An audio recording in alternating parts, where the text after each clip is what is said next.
अगर कोई भी आंदोलन करता है पार्टी, तो पार्टी के हेड से तो पूछ के ही करेगा। अकेले आप निर्णय लेते हैं, क्या आप राजद में नहीं हैं? पहले इसको उनको बताना चाहिए। अगर राजद में हैं तो बिना आदरणीय लालू प्रसाद यादव जी से, आदरणीय तेजस्वी यादव से पूछ के कोई भी विधायक राजद का आंदोलन नहीं कर सकता है। आंदोलन होगा तो पार्टी के हित में, पार्टी के साथ। फिर भी आदरणीय सुधाकर जी, जहां आप कह रहे हैं कि फॉरवर्ड है, तो उससे कोई मतलब नहीं। उनको बिल्कुल मंत्री पद से इस्तीफा नहीं देना चाहिए था।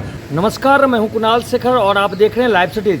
हमारे साथ इस वक्त मौजूद हैं कांग्रेस के वरिष्ठ नेता और कांग्रेस विधानमंडल दल के नेता अजीत शर्मा। हम सीधे इनसे बात करते हैं। सर, बिहार में महागठबंधन की सरकार है, लेकिन जो कृषि मंत्री थे सुधाकर सिंह ने इस्तीफा दे दिया। जो विपक्षी पार्टी है वो कह रहे हैं महागठबंधन में महाटूट है। नहीं, ऐसा कुछ नहीं है। देखिए, वो क्यों इस्तीफा दिए वो तो वो बताएंगे। उनका बयान मैंने देखा है कि पदाधिकारी करप्ट है। करप्ट का मतलब होता है भ्रष्टाचार से डूबे हुए हैं। लेकिन आदरणीय मुख्यमंत्री ने क्या कहा कि वहाँ के जो पदाधिकारी हैं वो सबसे अच्छे हैं। लेकिन निश्चित तौर पर देखिए, मंत्री का काम क्या है? मंत्री पदाधिकारी से ऊपर होता है। सरकार वो चलाता है, विभाग चलाते हैं। वो अगर जो आदेश देंगे वो पदाधिकारी को मानना है। अगर वो नहीं मानते हैं तो उनको माननीय मुख्यमंत्री से बात करनी चाहिए। इस्तीफा इज नॉट अ सॉल्यूशन। हम लोग मंत्री बनते हैं बिहार के विकास के लिए। अगर वो कृषि विभाग में, तो किसानों के हित में काम करना चाहिए। ऐसे भागने से थोड़ी होता है कि हम मंत्री और इस्तीफा दे दिए उससे विकास थोड़ी होगा। विकास तो अवरुद्ध होगा। लेकिन निश्चित तौर पर मेरा मानना है कि उनको रह के काम करना चाहिए। आंदोलन की बात कर रहे हैं सुधाकर सिंह, अब पूर्व मंत्री हो गए हैं, कह रहे हैं कि आंदोलन करेंगे। विभाग में जो है भ्रष्टाचार है, इसी के लिए वो जो है इस्तीफा दिया।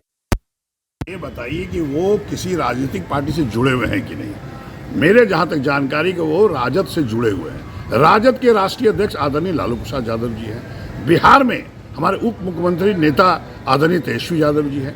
अगर कोई भी आंदोलन करता है पार्टी, तो पार्टी के हेड से तो पूछ के ही करेगा। अकेले आप निर्णय लेते हैं, क्या आप राजद में नहीं हैं? पहले इसको उनको बताना चाहिए। अगर राजद में हैं तो बिना आदरणीय लालू प्रसाद यादव जी से, आदरणीय तेजस्वी यादव से पूछ के कोई भी विधायक राजद का आंदोलन नहीं कर सकता है। आंदोलन होगा तो पार्टी के हित में, पार्टी के साथ होता है। जिस तरह से एक मामला आ रहा है, मामला ये आ रहा है कि दो जो फॉरवर्ड क्लास के मंत्री हैं उन्होंने इस्तीफा दे दिया लगातार महागठबंधन की सरकार बनने के बाद। इसको किस तरह देखते हैं? नहीं, वो जो आदरणीय कार्तिकेय जी जो इस्तीफा दिए, उन पर पहले से कोई केस था जो कि वो हाजिर कोर्ट में नहीं हुए थे। वो जमानती वारंट था। तो किसी पर भी वारंट अगर होगा और बेल नहीं है तो निश्चित तौर पर मंत्री से उनको इस्तीफा देना पड़ेगा। तो वो कोई कारण नहीं है। सुधाकर जी देखिए, यहाँ फॉरवर्ड और बैकवर्ड की बात नहीं होती है।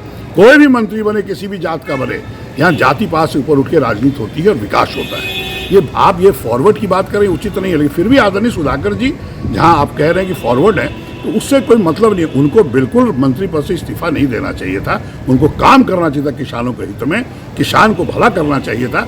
और जो आदेश वो दीजिएगा पदाधिकारी वो मानेगा ही। और अगर पदाधिकारी नहीं मानता है तो उसका निर्णय कौन लेगा? आदरणीय मुख्यमंत्री उनको बोली कि साहब, ये पदाधिकारी काम नहीं कर रहा है। भागने से किसानों का हित नहीं होगा। इसलिए मेरा मानना है कि उनका इस्तीफा कोई मतलब का नहीं है। उनको काम करना चाहिए था। ऐसे उन्होंने दिया, वो उनसे पूछिए क्यों दिया।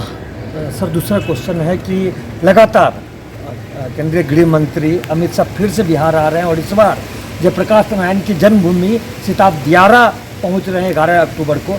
क्या लग रहा है, उन्होंने बिहार में परिवर्तन की बात की?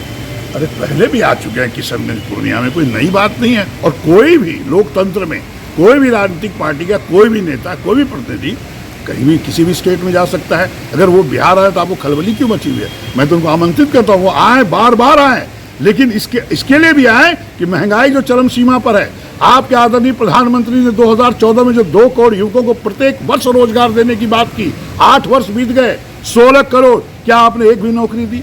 आपने PSU जो कांग्रेस के टाइम में बना था उसको आप बेचने का काम 2 उद्योगपतियों के हाथ में करें, उसका जवाब जनता को चाहिए। तो आप आ रहे, बड़ी अच्छी बात है। बिहार के लिए क्या आपने विशेष पैकेज दिया? विशेष राज्य का दर्जा जो आदरणीय मुख्यमंत्री मांगते रहे वो आपने किया। आप बिहार के लिए कुछ कर नहीं रहे हैं और आप आने की बात कर रहे हैं। आना तो लोकतंत्र में सबका अधिकार है।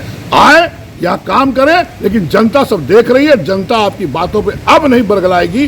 जनता समझ चुकी है कि आप झूठ बोलते हैं, आप वादा करके काम नहीं करते जनता के हित में, और 2024 में आपको जनता उखाड़ फेंकेगी। तो इस तरह हमारे साथ कांग्रेस विधानमंडल दल के नेता अजीत शर्मा थे, जिन्होंने साफ तौर पर कहा कि सुधाकर सिंह को विभाग में रहकर काम करना चाहिए था, इस्तीफा नहीं देना चाहिए था। साथ ही साथ उन्होंने जो केंद्रीय गृह मंत्री अमित शाह बिहार फिर दौरे पर आ रहे हैं। उन्होंने कहा कि उनका स्वागत है बिहार में, लेकिन बिहार के लिए उनको सोचना होगा। अपने सहयोगी कैमरा पर्सन सुबोध के साथ कुणाल शेखर, लाइव सिटीज, भागलपुर।